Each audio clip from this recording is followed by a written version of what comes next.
So unlike the two of y'all, apparently, unbeknownst to me, I have no personal connection to Herschell Gordon Lewis. I'm just the guy here to talk about a movie and possibly say I don't like it. But I'm also not entirely convinced that the point of this movie is to like it as much as just to absorb it and experience it and kind of sit in its bloody mess that it makes all over itself and all over the screen. But on this episode of the Kulturecast, I am still your host, Chris Stachiw, much to the chagrin of many, and I'm joined by two people who, one hasn't been on the show in a year, and the other has never been on this show. I'm talking about author of several things, including an upcoming book about The Room, I believe. Yes, is that correct? Yes, it's out now. Okay, is it out now? Okay. It's out now. Okay. And do you want to tell me the title again so I don't fucking mess it up when I... Accidental Genius, An Oral History of The Room. And what's great, I didn't know there were multiple books already fucking called Accidental Genius, so now we just put one more on the stack. Author of Accidental Genius. He has been on a couple episodes of my show. We did a George Lucas, Steven Spielberg script read-through on the projection booth many moons Marathon, ago. yeah. And it took many moons to do. Yeah, geez, didn't it? Andrew J. Rausch. All of that, that's right. And from flickattack.com, he runs the place, Lott. Well, I guess, yeah, technically it's been a year for both of you, and we're here talking about the second splatter movie of the month, though it was supposed to be the first one. Supposed to be the first one for obvious reasons, but now we're talking about it second. We're talking about 1963's Blood Feast. Ladies and gentlemen, you're about to witness some scenes from the next attraction to play this theater. This picture, truly one of the most unusual ever filmed, contains scenes which, under no circumstances, should be viewed by anyone with a heart condition or anyone who is easily upset. We urgently recommend that if you are such a person or the parent of a young or impressionable child now in attendance, that you and the child leave the auditorium for the next 90 seconds.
So the film is directed by Herschell Gordon Lewis with a screenplay by Allison Louise Down, and it stars Mal Arnold, William Kerwin, Connie Mason, Lynn Bolton, and Scott H. Hall. No, not that Scott Hall, all you wrestling fans out there. And the film's all about Mal Arnold, who plays a guy who wants to create I was almost at an Italian feast. Boy, that'd be great. An Egyptian feast. Fuad Ramses wants to make an Egyptian feast, and what does that entail? A lot of blood, a lot of guts, and ripping out a woman's tongue right out of her mouth. Like I alluded to in the beginning, I have no personal connection to this film, but each of these gentlemen does. So starting with Rod, give me a little bit of the history behind your time with Blood Feast. I have to say right up front, I was raised in a pretty strict household where viewing was limited, audio, what we could listen to was limited. So I remember the big boxes of Herschell Gordon Lewis stuff on video shelves, but it wasn't until I never saw a frame of it until I rented Filmhouse Fever in high school, which was a compilation film that Steve Buscemi is one of the two guys in, and they use a lot of Lewis's stuff in that, include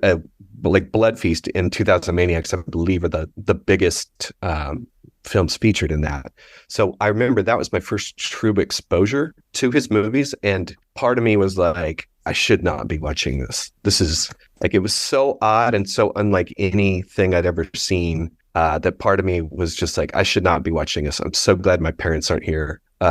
This felt like just complete alien being from another planet stuff to me. And I didn't see it in full, honestly, until Something Weird Video re-released it on Blu-ray several years ago. And that was the first time I actually saw it. And I, for all its faults, I really do like it. What about you, Andy? Well, I can't say that I was ever really a big fan of it or any of the Herschell Gordon Lewis stuff, but I got this idea. I had interviewed Herschell for a book I did where I interviewed 50 filmmakers, and I thought he was neat and he was, easy to get a hold of. And I had this idea, what if I got a hold of Herschell and tried to do a book with him about his movies? And so that's how I met him. We did a book together on all of his films, and I actually had to watch some of them, so I have to say I don't care for most of them, and I feel bad about that. The only one I really like is 2000 Maniacs, which is the second in his Blood trilogy. But I don't think that Herschell was a real big fan really of his movies either. Like he only saw most of them as a way to make money. And, I'm sure there was some craftsmanship that he cared about, but mostly he was very much a money-focused, money-oriented guy in everything. So yeah, I guess I didn't know what I was getting myself into with this. I knew obviously how important this is to the splatter film genre or subgenre, microgenre, whatever you want to call it. But obviously, I mean, this is considered the first. So if you want to do a month on splatter films, why not do the quote first one? Unquote. So that was the drive behind watching this movie. I think to your point, Andy, I can see why this movie exists the way that it does, especially at the time that it comes out. I mean, this is 1963. Some of this, a lot of this, there's a lot of this movie that's very little, if anything, going on. It's scenes from another movie that is not what this one is trying to be. There are some weird scenes that just are kind of there, but have to be there to maintain semblance of a plot. But the stuff that this movie is known for is not at all what you would be seeing in 1963 at all. Right. At all. And that's the thing that, again, you have to watch this movie and remember that. And that's part of what made this a little difficult initially the first time I watched it, is I had to put myself in the mindset of someone in 1963. Because at this point, and I think y'all would both agree, this movie's beyond fucking quaint compared to the shit that you can see on... If we were to just stop this recording and go to Shudder right now, we could watch something 10 times more intense than that is easily accessible to everybody, essentially anyone with a more realistic looking, yeah. But yeah, and to your point, as unrealistic as this looks, it looks pretty good for the time. It looks really good for the time, and that's what I think for me gives this movie a little bit of an edge over something else. Is that it has such a, in terms of the gore and the way that it's used, it has such a foot in the modern way of using it, that those scenes don't feel at odds with the other stuff in the movie, which is the acting and the actors. The direction's fine. It's not, I mean, again, it's not that it's not anything special, but it didn't have to be. He knows what he's doing and he's reveling in the gore, which is fine. But yeah, I don't think it's a movie that is asking to be enjoyed in any stretch of the imagination. But it was to shock. I think it was very much to shock audiences. And, he knew he could, for a $24,000 budget, which was shot on film and, with single takes for most of the things, not great acting, but he knew he could get people to talk about it. You could get word of mouth. Oh my God, I saw this shocking movie. And I do think it's not without its charms. It's just not my favorite. But if I remember correctly, the reason that he and David F. Friedman, the producer, did it is because the money was starting to, or the returns on their nudie cuties were starting to run out. Right. And it was just diminishing returns. So like, what else can we do? And this turned out to be it. And I think I'm sure that Andy's at least familiar with the quote that Herschell Gordon Lewis said about this movie a lot, which was, it's like a Walt Whitman movie or a Walt Whitman poem. It's no good, but it's the first of its type. And that really is like, to me, that's half the fun of watching it, is seeing that this is really where this whole thing started. I don't think it, outside of, in the mainstream, it doesn't get the credit for that it really deserves. Most people don't even know about it. But if you've read Joe Bob Briggs' book, Profoundly Disturbing, he devotes a chapter to this and puts it in a really good historical perspective about why they did it and how it was received. And man, I'd give anything to be part of that initial audience to see this, because I just can't imagine what it was like to see gore like that up on the screen and in such a rough way. Just the filmmaking technique it's so without technique and so cheap looking, but not in an off-putting way to me. I just can't imagine what those people would be thinking. Like, what did I get myself into? Or, you probably had part of the audience reveling in it and part of them just walking out. There probably wasn't much of an in-between, I wouldn't think. So Herschell said that they opened this at this drive-in in Peoria, and they thought if it bombs in Peoria, nobody's going to know, yada, yada. And they weren't going to go and they weren't going to watch it. But they ended up, him and Dave, there's different versions of the same story. But they ended up going. They decided to go and see. I think they go on the second night. They go on Saturday to see, how the movie plays. And there's a line down the road. They think there's been an accident. But as he said, we were the accident, So all of these people are packed into this drive-in to go see Blood Feast. But the part I was going to get at here was that he said that up until the tongue scene, people are yelling out, this movie sucks, it's a bad movie, and people are laughing. And then when it gets to the tongue scene, everything stops. Because again, this was something they'd never seen before. And I think, it is revolutionary, even if it's bad, even if it's very cheaply done, it's rudimentary, I guess, is the word I'm looking for, which I'm more fascinated by the making of these kind of movies. That's what always draws me into these low budget movies, the stories behind them. But I just think that's it. And also when they go to the drive-in, they try to get in for free because, of course, they're probably both cheap. I don't know Friedman. I never knew Friedman, but Herschell was notoriously cheap and he had a lot of money. He had a book on advertising that got, reprinted like 30 times or something. So he had money. And yet they tried to get in for free. And they told him, I'm the producer and I'm the director. And the people in Peoria just looked at him like, bullshit. Like nobody would believe them. So they had to pay for their tickets in disgust, I guess. And they go in and they watch it. But I just wanted to throw that in there. I just thought that was kind of funny. That story I've heard many times. I wonder if it's apocryphal. I don't care if it is. I still like it. It's hilarious.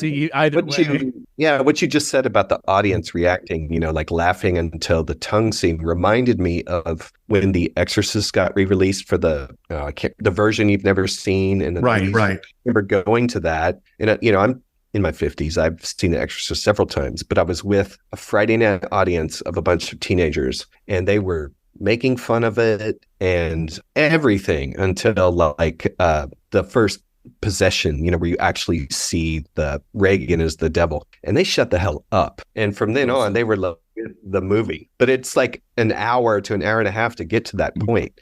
And it's probably like that. I mean, that's what you remind me of. It's right, right. People had no idea what was in store for them. And you're right that, I've seen it 3 times now.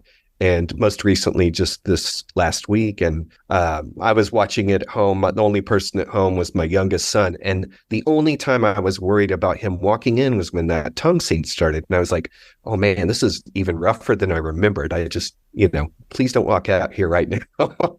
He didn't. So, don't turn me into DHS or anything. It's so prolonged too. It's not immediate. It cuts away and cuts back 2 or 3 times before you even see what happens. And also on top of everything else, for what it is and for how infamous I feel like it is for this movie, I would say that you essentially don't see anything. You see him stick his fingers in her mouth, and then you see his fingers in her mouth, and you see his fingers in her mouth, and then you see him pulling the lamb's tongue or the sheep's tongue in from out of frame. But that's it. You don't see it. And supposedly the only reason Astrid Olsen got the role was because she was the only one that her mouth was big enough to hold 2 tongues, is the thing, which I don't even want to know how they did the casting couch thing for that or whatever, because Dave Friedman brought her in the same as he brought in Connie Mason, the Playboy Playmate. But so there's that, but then also they get the tongue, and this again could be apocryphal, but it is a good story. So supposedly they had the tongue for several days while they were shooting,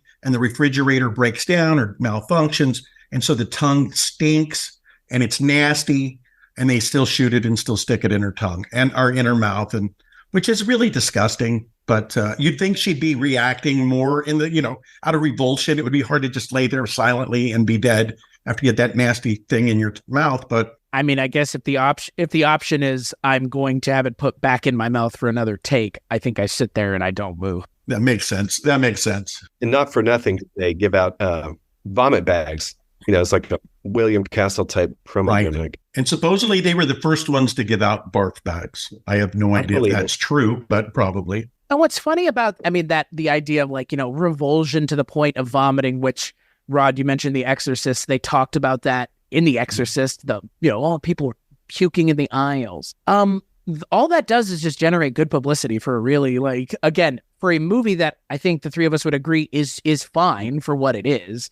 But what it needs to be is that scene. It just needs to build up to that scene. Because even the climax of the movie is as anticlimactic as possible, given what happens about 23 minutes into depending on which cut you've seen, either 58 minutes or an hour and 7 minutes. So there's about 10 minutes difference. But for a movie about splatter and gore, the one scene, the scenes with the gore are very quick. They're not as prolonged as you would think. For a movie about blood and gore, 58 minutes, it's probably 7 minutes of gore in a 58-minute movie, if that.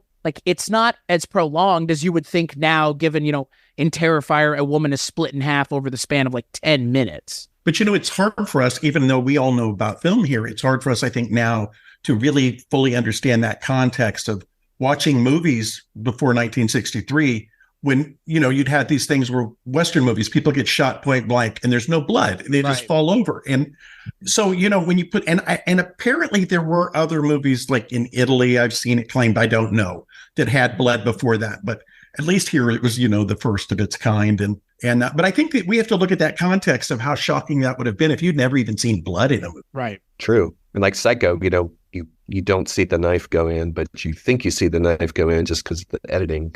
It's kind of the same way with the tongue and everything, how he cuts, but not as skillfully, obviously. But doesn't have to be. It delivers on the gore. It does. It gives what it promises, which not all of David F. Freeman's movies do, or Herschell Gordon Lewis for that matter. And he definitely got gorier as young. You see something I'm blanking, but the Gorgora Girls or something. Yeah, and then the chocolate milk coming out of the it's silly as can be, but he got gorier even in his old age. He knew how to pour it on. Right. He knew what was going to get a reaction, and Well, and you mentioned William Castle already. That's what this strikes me as. In a lot of ways, it's what if William Castle just embraced gore over some of the other kind of tricks, right? Because as far as I'm concerned, the way this movie uses gore is in a very provocative way, in a way that, again, William Castle would put, things underneath people's seats to vibrate. It's right. The tingler. Yeah, it's provocative. You're being a provocateur intentionally. Castle did it in a way that was advertisement based. And this one did as well, sort of. But again, when people are word of mouth saying that, hey, there's this movie where this woman gets her fucking tongue ripped out. Yeah, there's, John Wayne and everybody else is not doing that at the time. Right. Yeah, and, there's none of that. And that is, again, that's the hard thing to put this in context. And I feel like, I watched this on Tubi one of the times, which is fucking crazy. It's free on Tubi. A movie that is or was, I'm assuming it's not banned anymore in the UK, I think as of post 2005, but it was banned in the UK as one of the video nasties for the longest time. And now it's just on Tubi. One of the things, we talk about the advertising and stuff. And I love the thing that Dave Friedman did, because he was a master showman, So Friedman filed for an injunction for his own movie to get an injunction so it couldn't play in Sarasota. And then they get it. And then they advertise, they advertise it based on this, and they get all this news coverage and, all this stuff. It's the movie that, I don't think they said it in those words, the movie they didn't want you to see, but, all of a sudden it's that movie, and I guess if it's true, even that first drive-in in Ohio, there's people picketing out there. Now, I don't know if they're picketing on the highway. I don't know.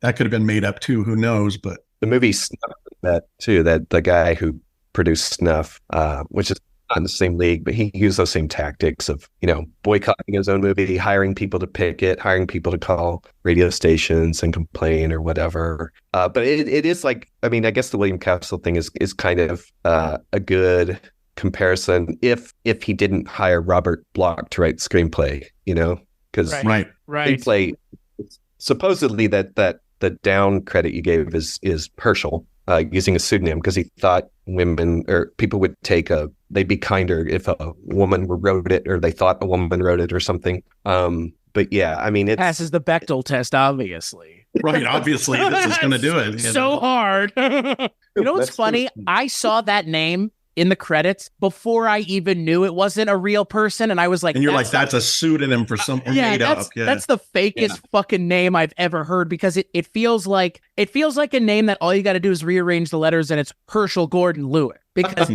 I'm pretty sure it is. I'm pretty sure it's just those letters rearranged. It has to be, because there's. And I love that.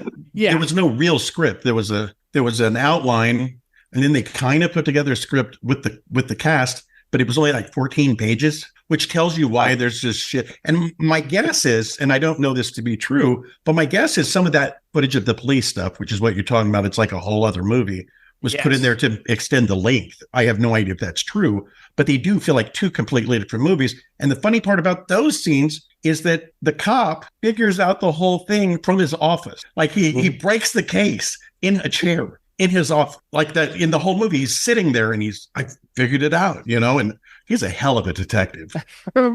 Yeah, they should have had him on the Zodiac case. Just sits there and stares at the cipher. He could have done it from wherever he was at. He didn't even have to leave town. I got it. I just stared at the cipher and I got it. It's fucking bizarre to me. Yeah, the entire conceit of where this movie goes in the second act is just, It's the biggest yada yada-ing I've ever seen in a movie. It's just like, Ishtar, that's what it was. We got it, everybody. It's like, wait the fucking stop movie. You don't get away with this one. But at the same time, you've got people having their body parts ripped out. So the movie's not, it's, sleight of handing everybody. Like, look over here, please. Don't look at the shitty script. Look at the girl having her tongue ripped out of her mouth. I think the fact that there is no script goes to the idea that probably he just knew what people were going to want to see was this gore, and they didn't even bother to write a script. Let's just throw some shit together, and then we'll punctuate it every 15 minutes with some kind of half-assed gore, and then we put the tongue scene kind of in the middle, and everybody walks out and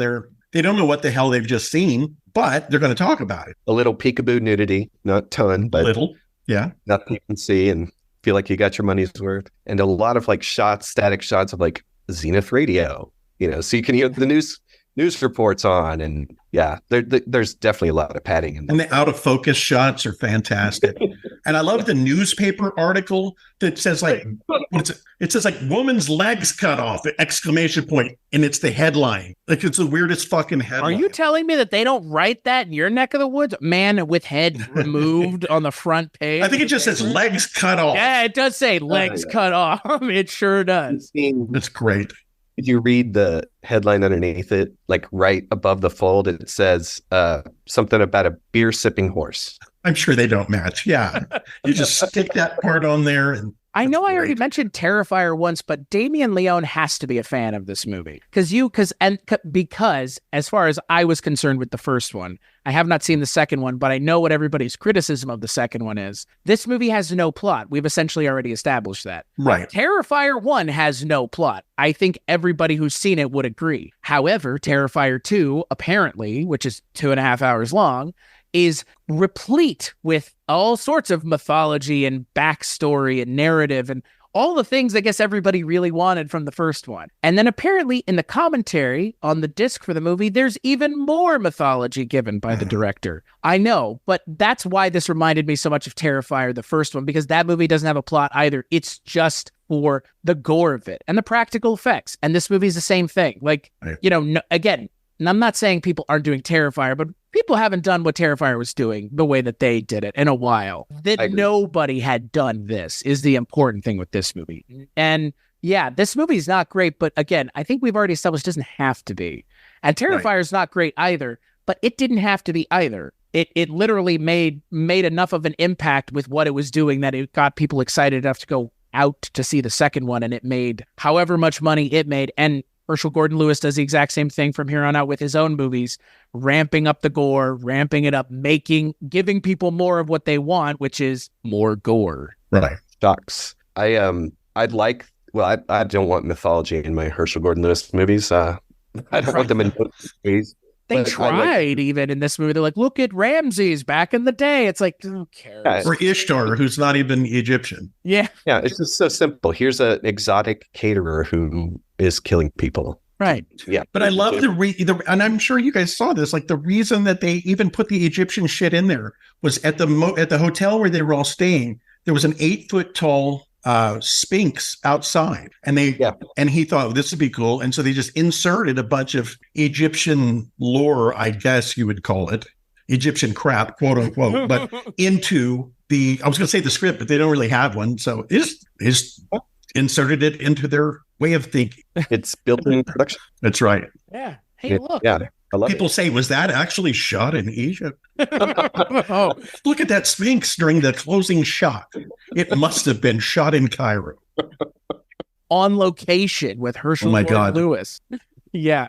In 1960s Egypt. Yeah, right. Right. Absolutely. Jesus. But I do like the juxtaposition, at the end where you go from the gore and then you have the picture of the Sphinx with no nose.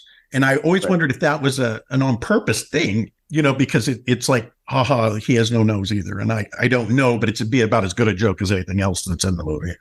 About as well thought out, And so that's the other thing I was wondering with the movie. And, Herschell Gordon Lewis says, like, why did the people at Variety take this so seriously?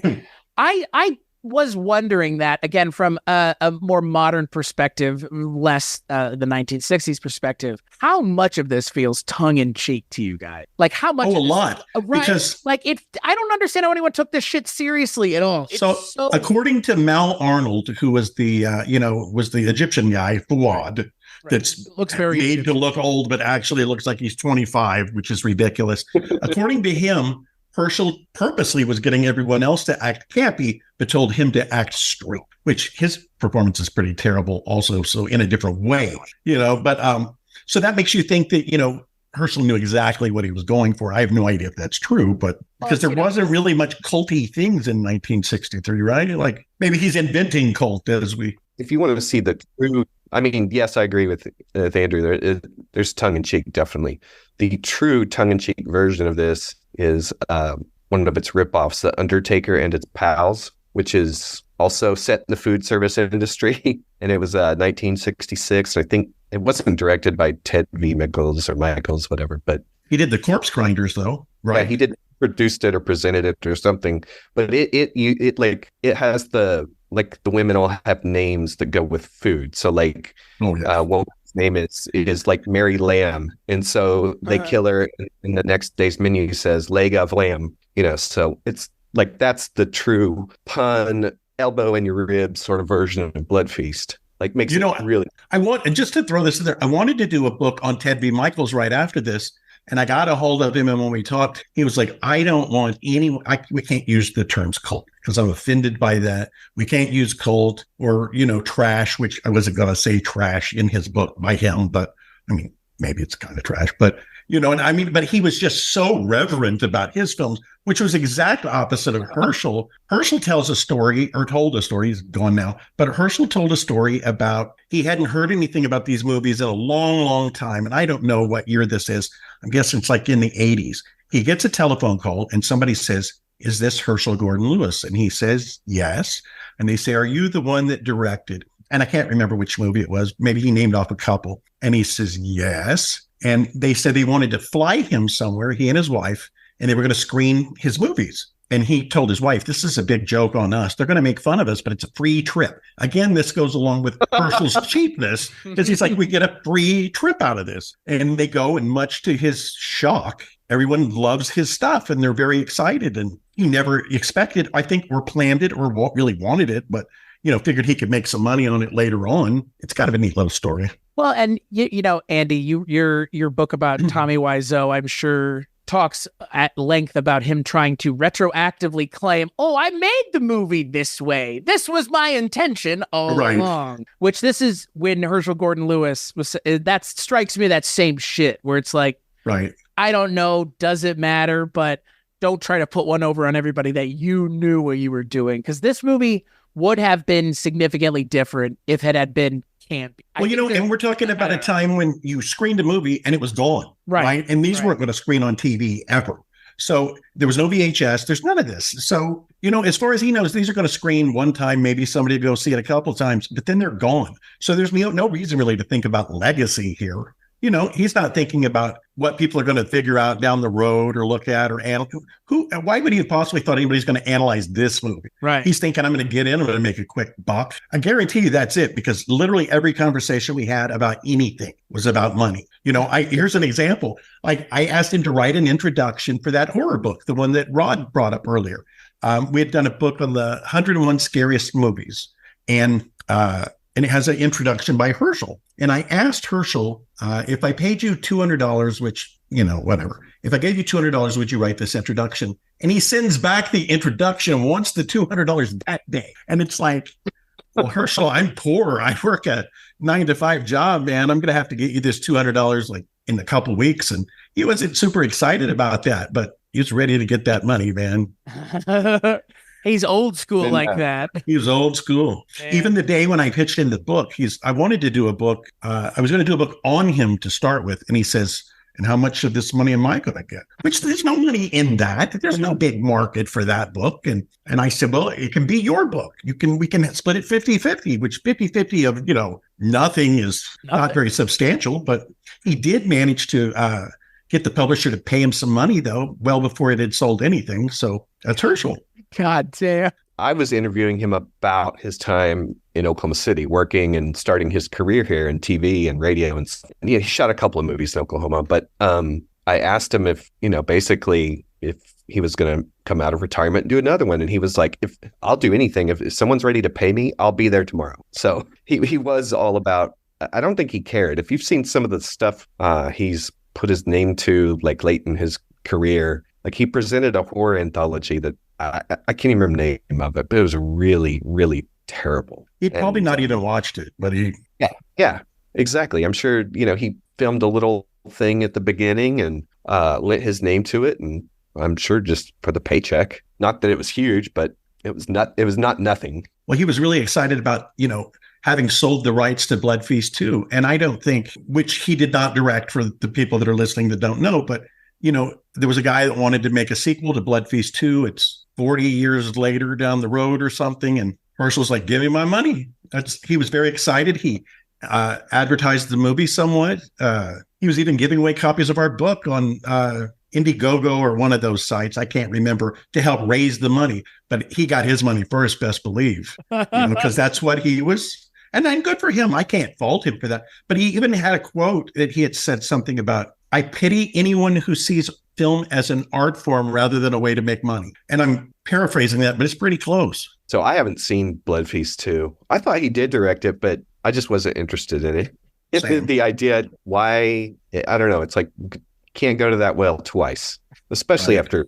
And maybe he did direct it. I can't remember, but I know he was excited to get paid. Yeah, it's just not the same. And there is one of his late movies, one of his last ones he did that I kind of find a lot of fun to watch, even though, again, all its faults, and it has many, called The Uh-Oh Show. And it's like a game show type thing where people get killed. And that I enjoyed more because he's like returning to gore. He's not returning to the story, there's not enough story in Blood Feast 1 to continue in Blood Feast 2.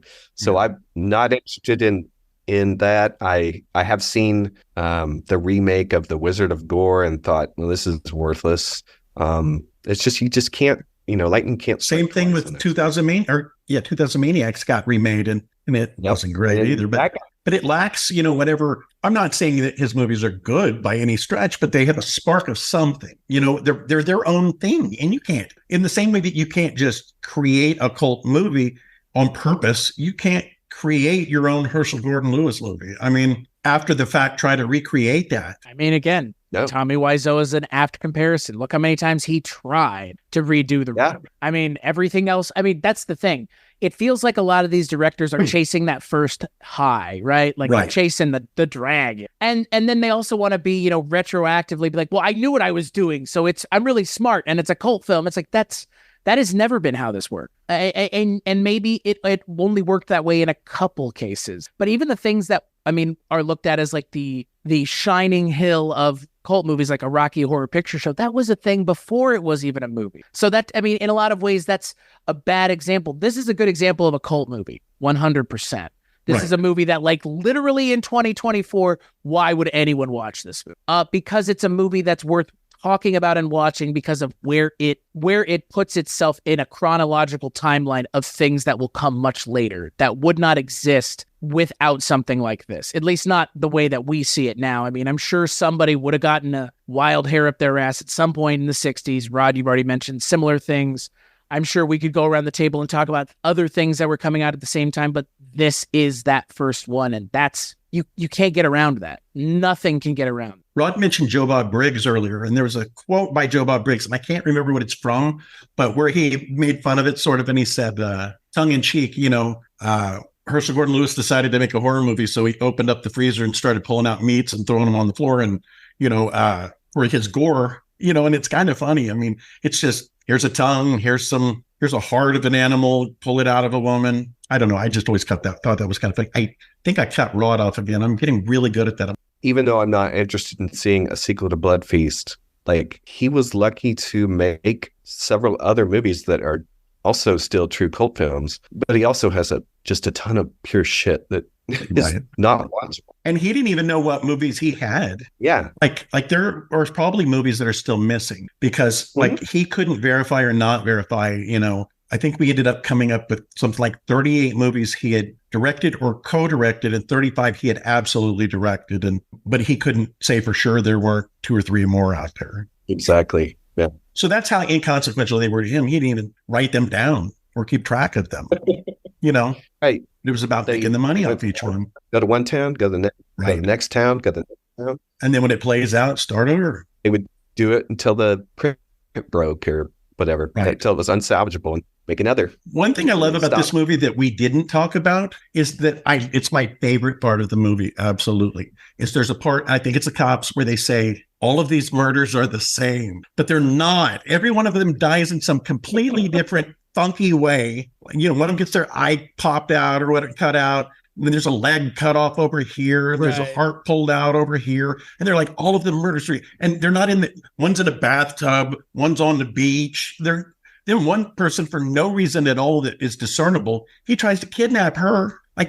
It's just willy-nilly. But I just love that line, which is probably ad-libbed. All of the murders are obviously the same. I think in the beginning, there's something like already 7 have happened or something. So 7 in 2 weeks, I think it was 7 killings in 2 weeks. So that guy's like every other day. He's, Fuad is on the ball. But yeah, there's they're all mutilated in one way or another. I guess that's what the cops meant. But the Playboy model also, like, he had told me she could never remember a single line of dialogue. He didn't want her on the movie. That was Friedman's thing. We could probably make some guesses as to why Friedman put her in the movie. And I think she got like $175 total to be in the movie, which I'm sure Herschell didn't even want to spend that.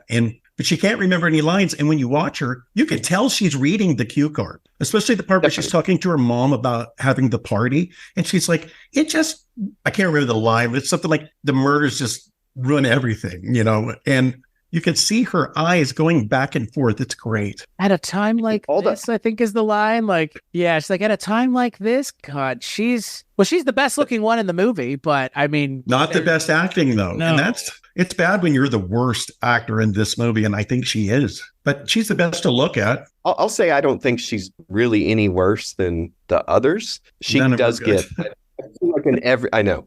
But in every interview I think I've read where they talk about this movie, man, it's almost like they go out of their way to bash her. That I think they obviously had a personality conflict, something. I think she was a diva.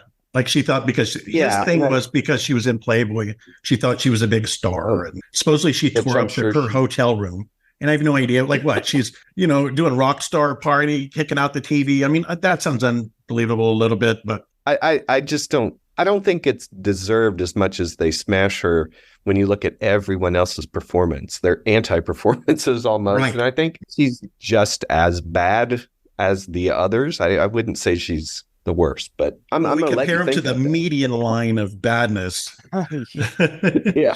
They're all pretty close. Yeah. I mean, she can hold her arms up for a long time. That's true. And she looks pretty good laying by the pool. She looks really good laying by the pool. And, that's why she got cast. Which That's the business of show business, right? Like, that's the business part of the business. there's no business like show business. There is no business. And there's no business like a hoe business. So Yeah. maybe that's... But anyway, different movie. I digress. Well, but what's funny is you mentioned the kind of the old school way that they were conducting themselves. I mean, that's the thing about this movie is it's clear that that's the case. I mean, all of this just smacks of, obviously the gore is atypical of the time, but everything else just feels like a poorly made movie from the 60s. If you remove the gore from the movie, nobody would be watching this movie. Literally, people would be laughing this movie. I mean, without the gore, there's very little that this movie does right, unfortunately, which I think is obviously such a saving grace for the movie and obviously Herschell Gordon Lewis's career, because it's not like he doesn't deviate away from what he's doing here with the gore for the rest of his career. He's always kind of still playing in this similar exploitative, subversive sandbox. And there's nothing wrong with that. But I mean, again, it's funny how many legs you care, how long of legs you can get out of something like this. No pun intended. Cooked legs in the oven. I was curious, and Andy, you might know this. Did this play in any hardtop theaters or was it only drive-ins? I'm not sure. I think it probably did, but because it kind of went around, like you said, from town to town. I think most of its life was lived in. I do know though that wherever it played it, the first few times, it was a double feature with a nudie cutie sex comedy they had made called Boing, which is so it would have been a weird double feature, probably equally acted in both, but. I love that title, by the way. What a great title. Exclamation point, not just boy.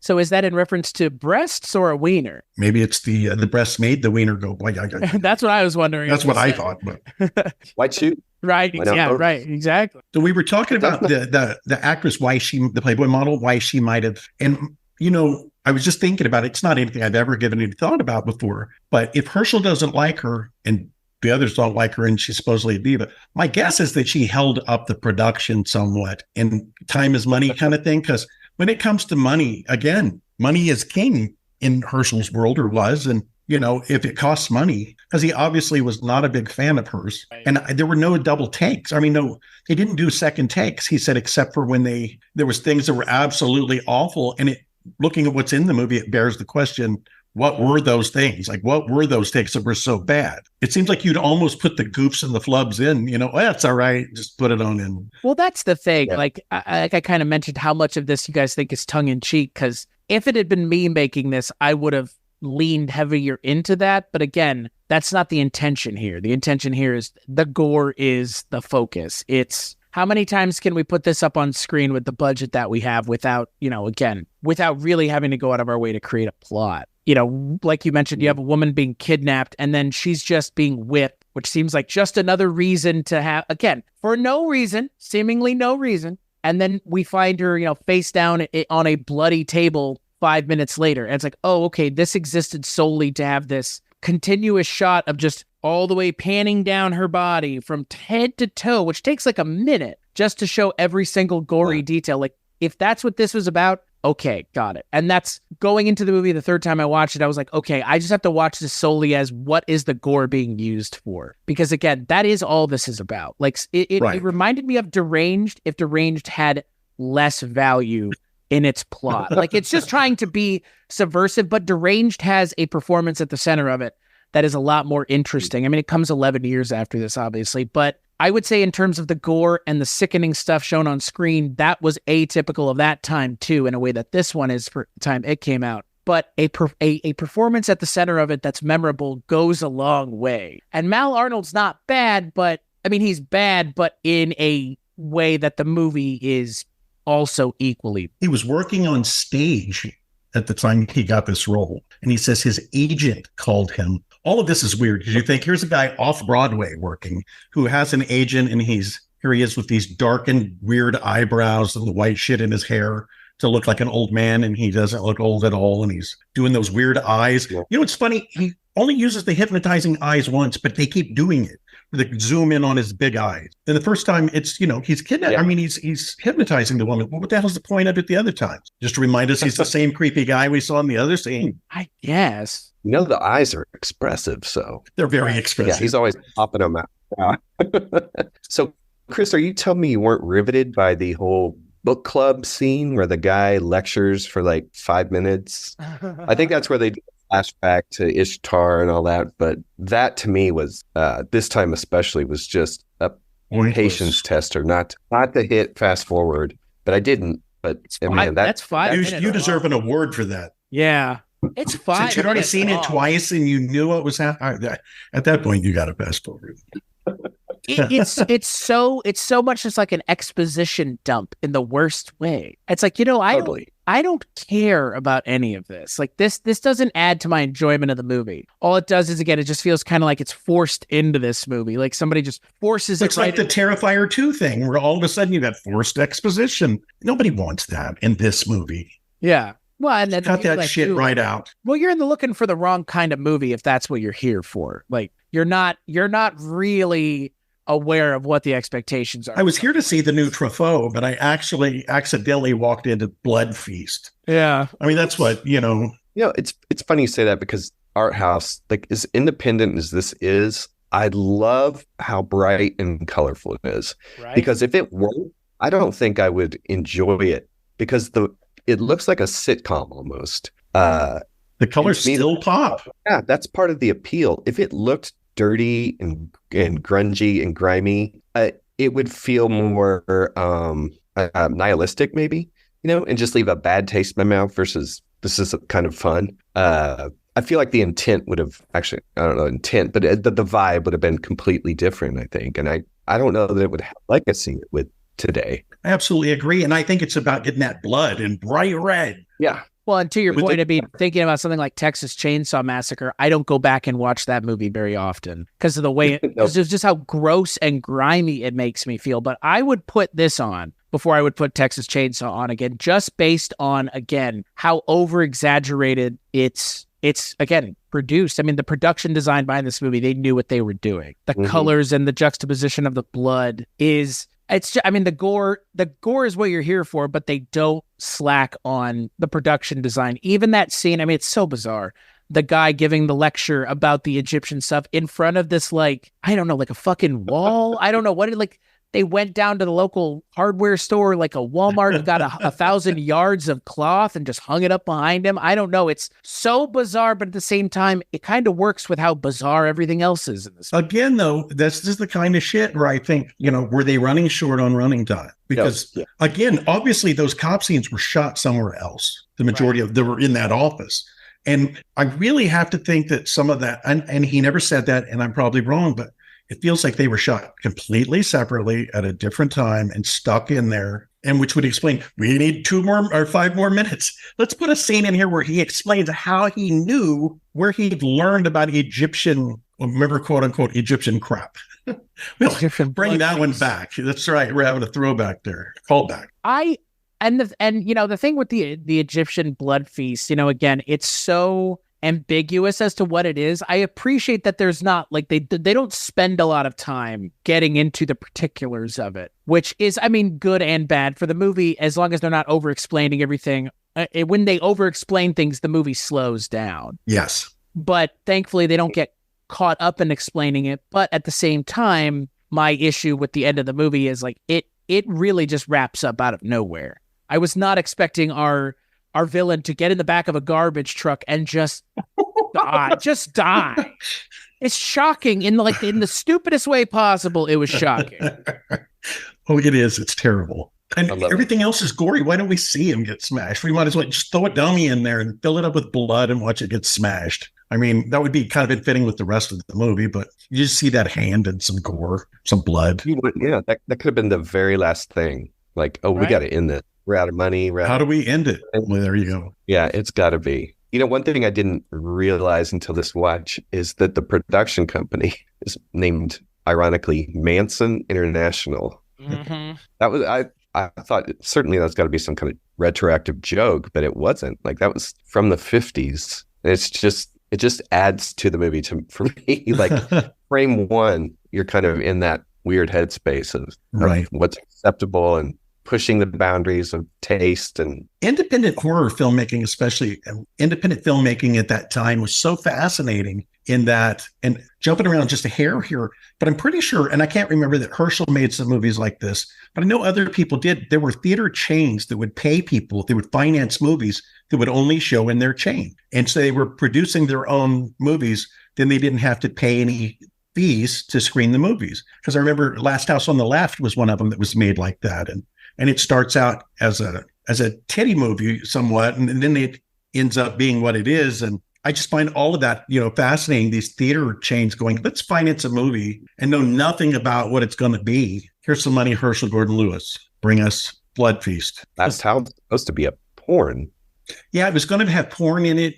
And I just wrote about this in the new book I'm working on. But and there was a scene where one of them was supposed to one of the women chewed another woman's breast off. And then she said she wouldn't do it. So apparently there was a bunch of cannibalistic stuff that got cut out. And that movie had like several lives of,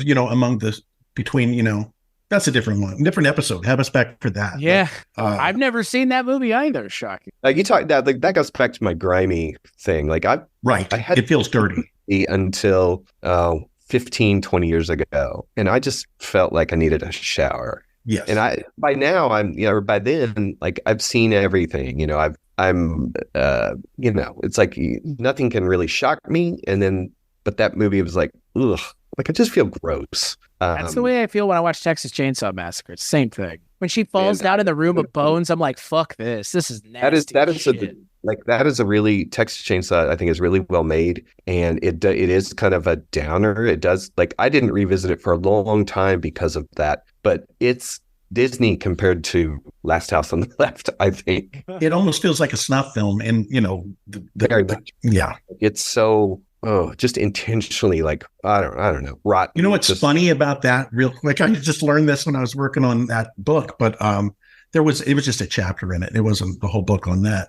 But one thing I found interesting was that I can't think of the actress's name that's in that, but she actually thought that the cast members were trying to kill her. Did you see this? So they're all living together in the same house, and they treat her like shit through the whole shoot.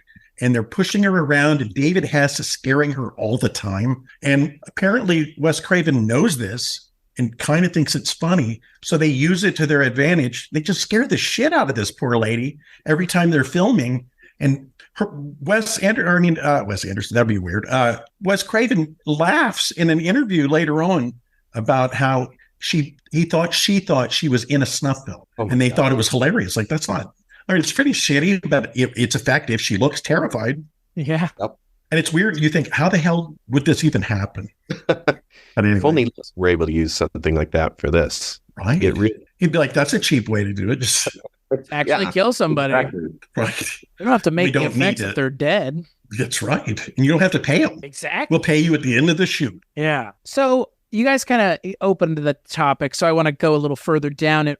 Outside of Blood Feast, are there any other splatter movies that y'all would suggest if people are looking to check out some splatter films beyond this one, ones that might resonate with y'all more than Blood Feast? Given you guys were adamant you wanted to be on this episode, both of y'all, so I knew you had a lot to say about it, but there's got to be some other splatter films that jump out at y'all, I've got to assume. For Herschell Gordon Lewis, 2000 Maniacs, I think is, like Andrew said, it's probably his best. The Gruesome Twosome is a lot of fun. None of these are quote unquote good, but The Wizard of Gore, the Gore Girls, I guess, too. Like, he made a number that really Color Me Blood Red. Blood Red, of course, that's which is the Bucket of Blood. Which one came first, that or Bucket of Blood? I think Bucket of Blood, right? Because it's a ripoff basically of the Corman movie. Have to be, but I'll check. Right. Not that it really matters, but because it was 1965. Bucket of Blood was 59. So yeah, there you go.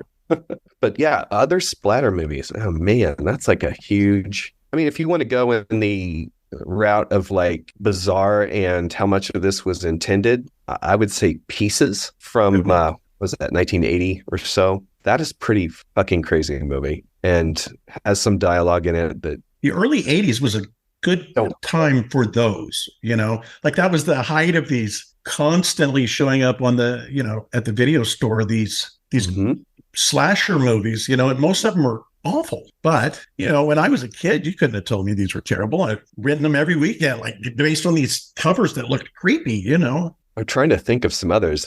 I mentioned I always Terrifier. think slasher versus splatter, and they're not always the same. They're not always the same. But Pieces is a good. Pieces is definitely a fun one. Man, I cannot think of any top. Well, it's probably because you're not a fan of Rob Zombie movies. I think his movies would count, at least Devil's Rejects, probably.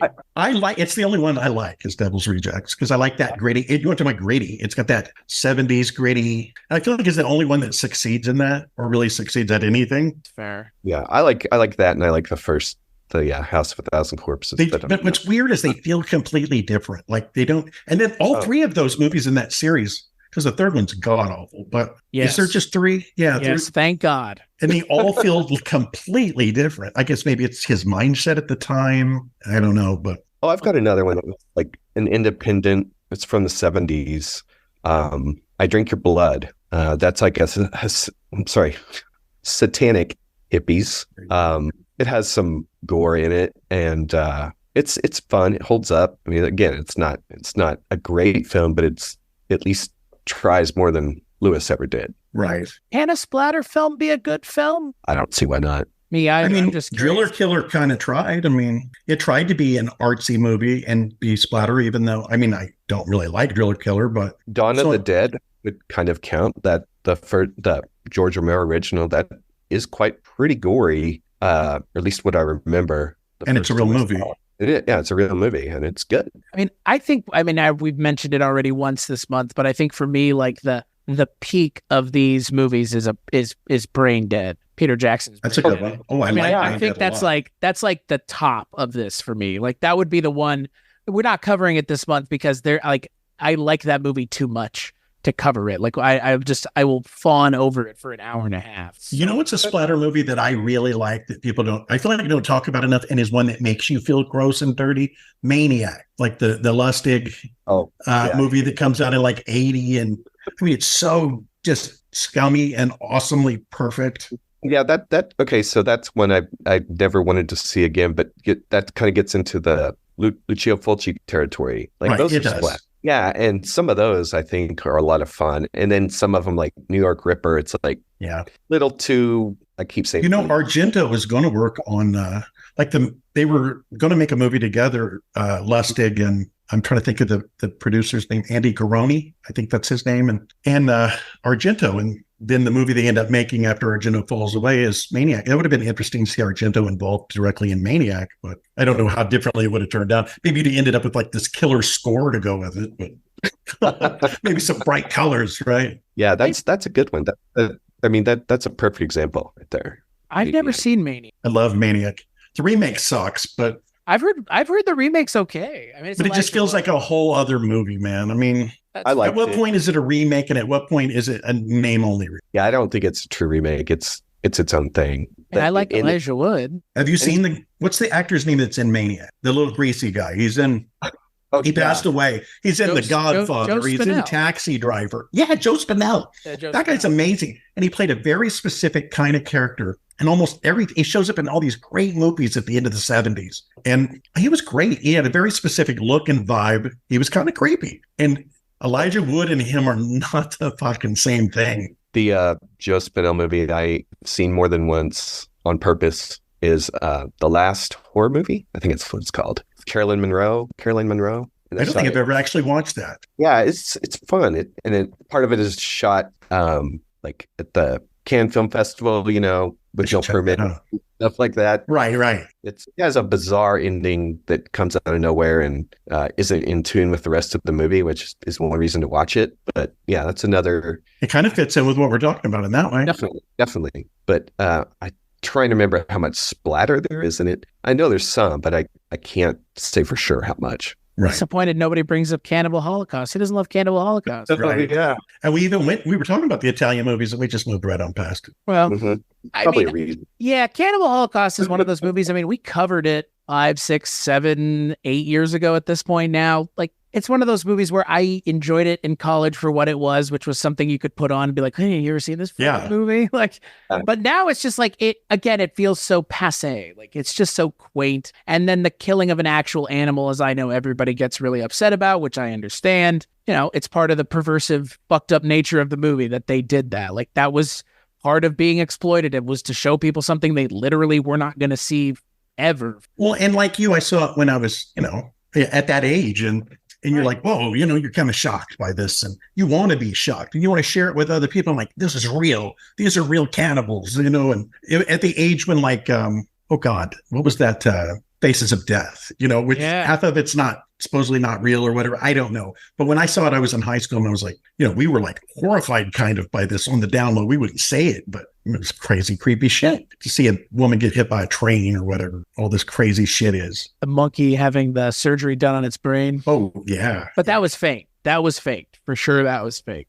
But there were like 3 or 4 volumes of that. Yeah. My favorite, I interviewed John Russo and a million years ago, and I asked, he was saying that, I said, so do you think that there's anything that shouldn't be, like, that is off the table to make in a movie? And he said, no. And I said, do you feel like there's a place for something like, say, Faces of Death? And John Russo says, yeah, there's a place for it. Right up the producer's ass who made that. And I always thought that was kind of a good quote, I didn't do it justice, but what are you going to do?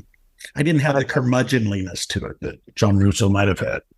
Bringing up Cannibal Holocaust, that also took advantage of the advertising angle, like Lewis obviously knew how to do, which, banned in X number of countries. And I think a lot of the attention that film got was not always intentional, because I believe that director had to go to court to prove they didn't really kill the people in it. Unless I'm thinking of a different cannibal movie. You're thinking of that's Cannibal Holocaust. Yeah. Like he hid them, had them hide for, like, not go in public or whatever for like a year or something, and he had to drag them into court to prove that it was not a true snuff film. Yeah. And, it's the Barbra Streisand effect, right? Like, if you're, you're trying to hide something, and that's the thing. Like, that's what David Friedman understood about advertising with this movie, is make it look like they don't want to see it, which is the best way for people to get excited about seeing something, is if you tell them they can't see it. So, and look, it worked. This movie, we're still talking about it in 2024.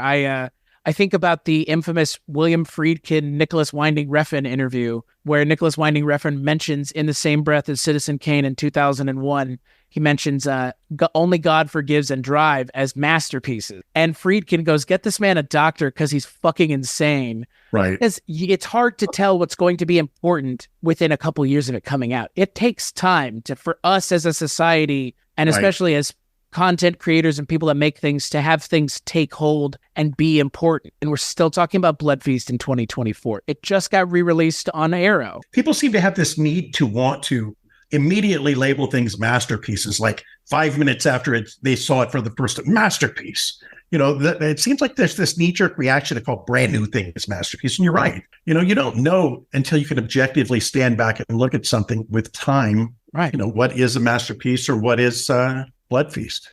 But it's a cult movie, but it's not a masterpiece. Speaking of not masterpiece, I'm guessing because I haven't seen it, but it was remade a few years ago. That's just called Blood Feast. I saw that. Yeah. I haven't seen the movie, but I see that it's a thing that exists. Yeah, an actual true remake. I'm sure it's terrible, but I guess if you haven't seen it. This is your jumping off point. How good could it be? That's the thing. I don't understand why anyone would want to remake this movie. Like, that you're missing the point so hard of what this is. If you want to remake it, it's like, do you have an actual script? Then you're doing it wrong. Yeah, exactly. There was no story the first time around, guys. Come on. In a weird way, it's IP. Just like everything is driven by IP at the studios these days. Right. Some circles like ours, Blood Feast has, a little bit of cachet. Yeah.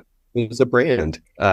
Just not much to be made from that brand anymore. Right. Well, and that's the thing. Arrow re-released these movies in the Herschell Gordon Lewis Feast in 2017 on Blu-ray. And people bought it. They're still selling it. Like, it's, again, like, yes, most people don't know about Blood Feast, but I would contend most people don't need to. Because the people that it's for are for people that are, at this point in its history, it is purely a historical piece that is watched to appreciate it for the historical context within which it exists. And I don't think normal film goers are going out of their way to watch a movie like this because in a lot of ways, it doesn't have any inherent value. As a subjective piece, the gore is great and all that stuff, but objectively, theoretically, to most people, it would have no value. So you're not going to walk out of the theater from seeing Oppenheimer and then immediately throw a blood feast on as a double header there? I don't know. Haven't watched Oppenheimer for plenty of reasons. One of them being I'm not a huge Chris Nolan guy, so I'd rather watch Blood Feast again than watch Oppenheimer. Oh, shit. At all. I saw them the same week, so I did. You really? So you kind of did do the. Trying to think if there was anything in between. I don't know. Well, we never talked about the snake on the beach. That was another cool free production value thing that was just sort of thrown in there. We kind of talked about the kissing cup on the beach. That was kind of just a bizarre murder that doesn't. Overacting of the movie is right there with that guy. But Friedman apparently had always wanted to have a snake in a movie. So they put it in there for no reason. They spent $50 of their budget to buy the snake, and it got loose on the beach. And one of the actors had previously worked for Ringling Brothers, and he trapped it in a box. That surprises me. They actually paid for it. And they also, it looks like they paid for a book binding or the book cover for the ancient weird religious rites textbook. Right. The best fake name for a book ever. Well, if you went to book club like the characters did, you might think differently. Right. Or you might not have even needed the book, see? Because you could have just had another flashback. She was there also. You had the same thing like Rashomon from two angles. Exactly. Ancient Weird Religious Rites is a hell of a book title. You know exactly what you're getting yourself into. They could have named the movie that. That would have been quite catchy. The last thing I wanted to point out that we never covered, well, we did talk about the score briefly, him doing the score, but it is the simple score. It is like 2 drum beats as slowly paced in between as you could possibly get without forgetting that there was a drum beat before. Like, that's the score. And then you have that crappy organ music where it's just like, it sounds like Carnival of Souls, where you just, because he didn't know how to play any instruments properly, but he didn't want to spend the money. Same thing. It works. Totally. I did get. Now, I probably will see this again at the next how many years I have left in my life. I probably will watch it again. I do enjoy it. It's as like you said, as historical curio, it exists for that. But I do think it's just like the right people will find it. That's what I was going to say. Yeah, it ties back to when Andrew was talking about the person calling up Herschell in the 80s and saying, "Are you the guy that made this movie?" Like, the right people will find it. And those, not everyone is going to enjoy it, but some people will. Yeah. And you're one of them. I am one That's of them. awesome. Yeah. What about you, Andy? I admire the movie in the way that, like, it got made. I don't mean that as a joke. I mean, anytime a movie gets made, it's a big deal. We all make fun of them or whatever, but it takes a lot of effort, even in a movie that only has one take things in it, And here we are, like you said, talking about it many years later. I always am fascinated with the making of stories, how these movies, especially no budget movies by people that aren't technically versed real filmmakers, somebody that has an advertising day job and just goes and shoots a gore movie on the weekend. That's fascinating, I think. And I think, so this is no different than any of those. I like it. Unlike Rod, I will not watch it again, I'm sure. Even this time, I just looked up clips because I thought, well, I've sat through it before. I didn't need to do that to myself multiple times, but one might even say you wrote the book on it. That's right. I did. But what's funny? I have not seen every movie in the book, which is that's terrible. But I was young and I thought, I just need to get Herschell to tell me the stories of these. That's all I did. Why sit through every one of those if you didn't have to? I too love the making of stories. And, this is discussed in the Herschell Gordon Lewis documentary that Something Weird put out called The Godfather of Gore, which that's your book's title too, right? Or don't you have... Yeah, there is a book called The Godfather of Gore, and then mine is The Godfather of Gore Speaks, because it's technically by Herschell. Right. But I would love an entire documentary just on this movie. I know it's not going to happen. I would too. Guys are gone, but I do love what there is in that film. That entire documentary is a blast. Even if you never have seen those movies or intend to see them, you may not need to. Like, even if you don't ever want to see a Lewis movie, I think a lot of people would get a lot out of that documentary just for that reason alone, just to see what the fuss is all about, with none of the boring parts.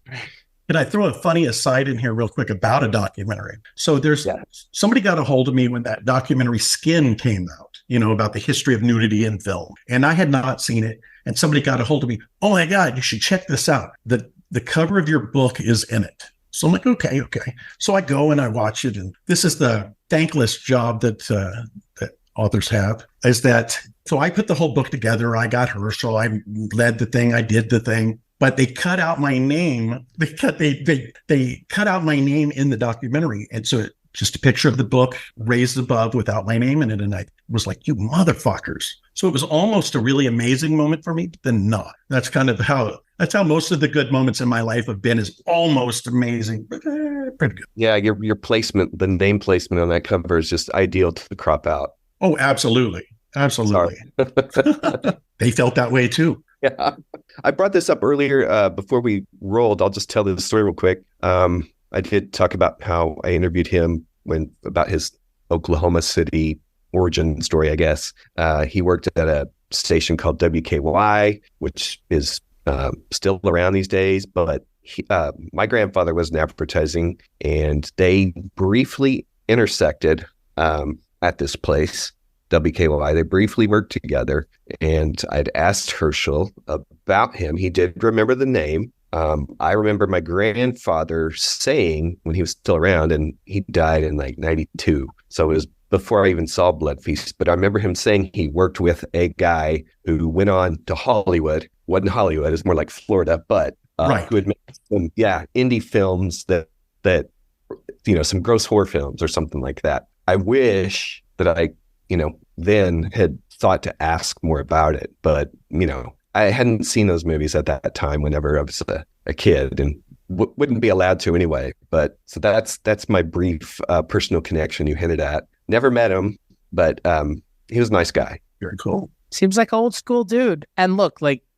again, I think you both kind of mentioned it. I'll reiterate it. There's a lot that can be taken away from this movie that essentially has very little to do with the film itself. That has more to do with just how important it is in the grand scheme of things in terms of the horror genre writ large, but also just, again, exploitation film and the use of gore in exploitation films. So I enjoyed this movie for what it is. I think similarly to you, Andrew, it's not something I'm going to necessarily go out of my way to watch again, but there's a weirdness to the movie that I appreciate, and its ownness to the movie that, again, cannot be taken away from it. And those are things that are not easy to come by, especially in this day and age where, directors are standing on stage at the Academy Awards begging people to make smaller movies and stop wasting hundreds of millions of dollars on other things. So, there's something to be said for that. And especially having a career from 59 to 2016, that's literally nothing to sneeze at. So, right. Yeah. So on that note, we'll take a break, play some ads, and we'll wrap this episode up.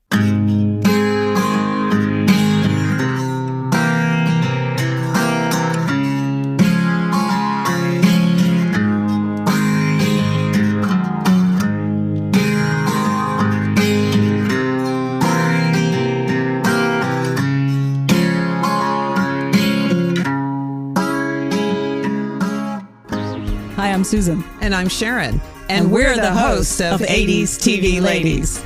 Check us out wherever you find your favorite podcasts. And please like and follow us on Facebook, Instagram, and Twitter at 80s TV Ladies. You can find interviews and exclusive behind-the-scenes content on all of your favorite 80s TV Ladies. 80s TV Ladies is the place to go. Please join us. 80s TV Ladies. Hi, this is HP from Noise Junkies. And this is Father Malone from Dark Destinations. Please join us as we examine one of the greatest sitcoms in television history, Taxi, on Night Mr. Walters, a Taxi podcast.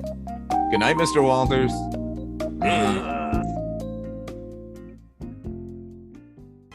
Good evening, and welcome to Night Gallery. Thank you, Rod. And I want to welcome everyone to Midnight Viewing, where once a month we talk all about your follow-up to The Twilight Zone, Rod Serling's Night Gallery. They say it's Rod Serling's Night Gallery, and it isn't really Rod Serling's Night Gallery, it's somebody else's. Oh, we know. We talk about it a lot. Your curators at Midnight Viewing are the projection booth's Mike White. What can happen to human beings when trust is wiped out by suspicion?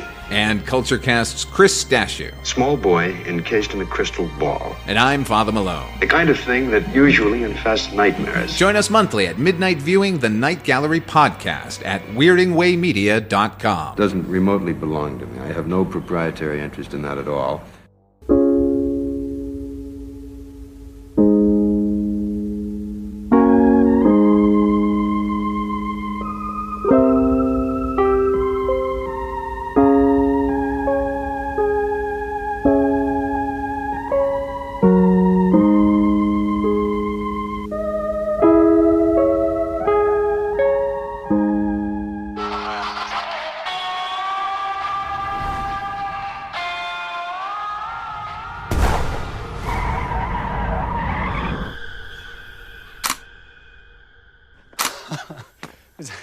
Is everyone all right?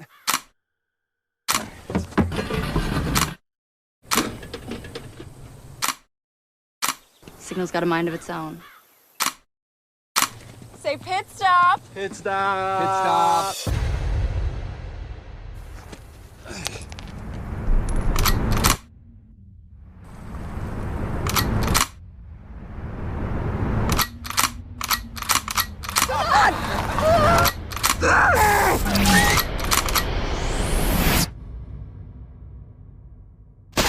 Stay back! No! Fucking kill you! Hurry up!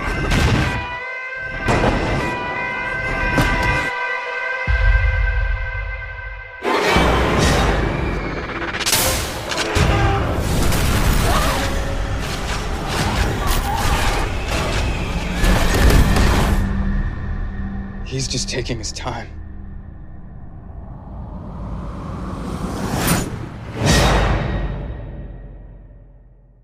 We move. We're dead.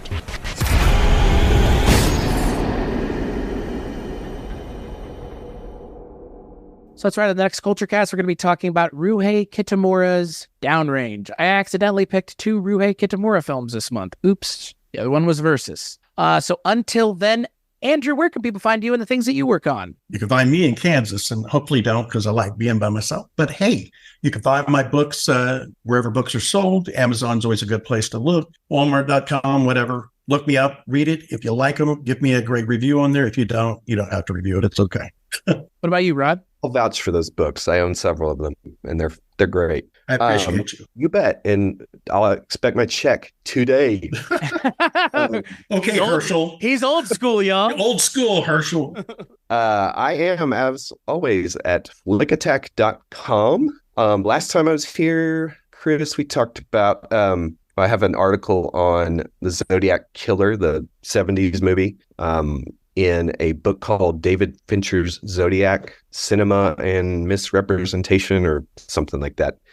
It is now available in paperback. At the time, it was like $100 hardcover, and now Sure like, was. Yeah, right. That's out now, and also the Herschell Gordon Lewis interview I talked about is in my book, Flick Attack Movie Arsenal Book 1, which came out in almost 2 years ago, and can be at Amazon. Can be found at Amazon for under $20. It's like 500 plus pages, 1,500 reviews, and an actual blurb from Herschell Gordon Lewis that he didn't charge me for. Fantastic. Fantastic. I didn't know. I'm surprised he didn't ask for money, but yeah, he gave me a blurb, which is great. I treasure that. It's because you didn't know. That's why he didn't ask you. Hey, real quick, can I didn't even think about it. Can I hawk my book real quick? Go for it. So, hey, we did talk about my Room book earlier. We did mention it, but I've got a book out on the making of The Room. It is called Accidental Genius, An Oral History of the Room. What I always tell people is if you thought the disaster artist told the whole story, there's more. It's in the words of everybody that worked on the film, and not just Greg Sestero, although Greg's book is fantastic. The movie is fantastic in different ways, but buy my book.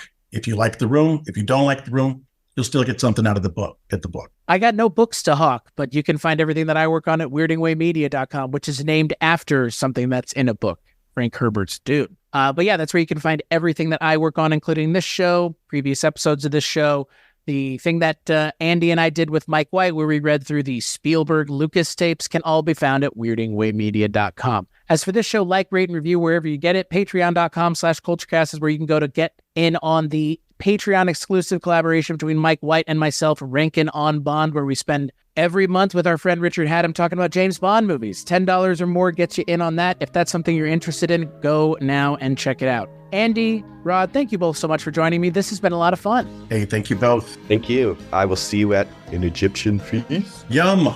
And we'll catch you all in the next episode.